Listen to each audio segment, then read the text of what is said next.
2000 square ഫീറ്റിൻ്റെ ഒരു അടിപൊളി ഒരു വീടാണ് ഇപ്പോൾ നിങ്ങൾ വീഡിയോ കണ്ടുകൊണ്ടിരിക്കുന്നത്. 12 സെൻറ്റ് സ്ഥലമാണ്. 5 ബെഡ്റൂം അറ്റാച്ച്ഡ് ആണ്. ബാൽക്കണിയുണ്ട്. നല്ല വലിപ്പമുള്ളൊരു മുറ്റമൊക്കെ ഉണ്ട്. ഒരിക്കലും പറ്റില്ലാത്ത കിണർ വെള്ളമുണ്ട്. വെള്ളപ്പൊക്ക ഭീഷണി അങ്ങനത്തെ യാതൊരുവിധ പ്രശ്നങ്ങളൊന്നുമില്ല. നല്ല വിശാലമായ ഒരു മുറ്റമൊക്കെ.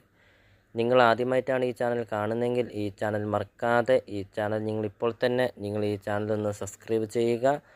100% നിങ്ങൾക്ക് ഈ ചാനൽ ഉപകാരപ്പെടുന്നതാണ്. അപ്പോൾ ഈ പ്രോപ്പർട്ടിയുടെ ലൊക്കേഷൻ എന്ന് പറയുന്നത് പൊൻകുന്നമാണ്. പൊൻകുന്നം ടൗണിന് സമീപമാണ് ഈ പ്രോപ്പർട്ടി സ്ഥിതി ചെയ്യുന്നത്. ഇതിന് ഉടമസ്ഥൻ ചോദിക്കുന്ന വില 1,45,00,000 രൂപ മാത്രമാണ് ചോദിക്കുന്നുള്ളൂ. വീടിൻ്റെ full video CSK property YouTube ചാനലിൽ അപ്ലോഡ് ചെയ്തിട്ടുണ്ട്. അപ്പോൾ നിങ്ങൾ യൂട്യൂബിൽ കയറി സെർച്ച് ചെയ്ത് നോക്കുക. ഈ വീടിൻ്റെ ഫുൾ വീഡിയോ കണ്ടു നോക്കുക. ഫർണിച്ചറെല്ലാം ഉൾപ്പെടെയാണ് ഉടമസ്ഥൻ ഈ പ്രോപ്പർട്ടി സെയിൽ ചെയ്യുന്നത്. അപ്പോൾ നിങ്ങൾക്കൊരു നല്ലൊരു പ്രോപ്പർട്ടി നിങ്ങൾക്ക് സ്വന്തമാക്കാം. അപ്പോൾ ഈ വീടിൻ്റെ വീഡിയോ കണ്ടു നോക്കുക.